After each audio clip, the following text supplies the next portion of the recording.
அருள்மிகு அபிராமி அம்மன் திருக்கோவிலில் சித்திரை திருவிழாவை முன்னிட்டு திருக்கல்யாண வைபவம் வெகு விமர்சையாக நடைபெற்றது.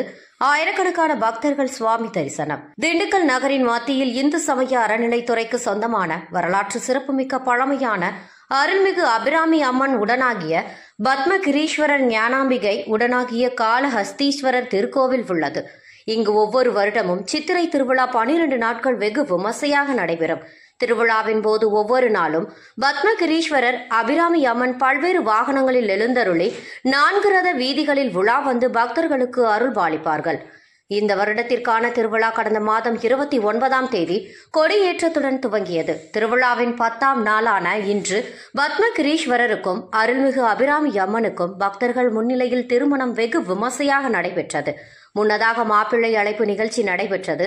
அதனைத் தொடர்ந்து பூணூல் மாற்றுதல், வஸ்திரம் சாற்றுதல், மாலை மாற்றுதல் போன்ற வைபவங்கள் இனிதே நடைபெற்றது.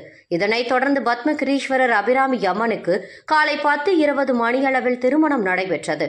மேலும் திருக்கல்யாணத்தை காண வந்த ஆயிரக்கணக்கான பெண்கள் தாலி கயிற்றை மாற்றிக்கொண்டனர். திருக்கல்யாண வைபவம் முடிவடைந்தவுடன் சுவாமிக்கு சிறப்பு தீபார்த்தனை காட்டப்பட்டது. இந்நிகழ்ச்சியில் மாவட்ட ஆட்சித்தலைவர் சரவணன், மாநகராட்சி மேயர் இளமதி ஜோதி பிரகாஷ், தாசில்தார் மற்றும் ஆயிரக்கணக்கான பக்தர்கள் கலந்து கொண்டனர். திருமண வைபவத்திற்கு வருகை தந்த அனைவருக்கும் அன்னதானம் வழங்கப்பட்டது.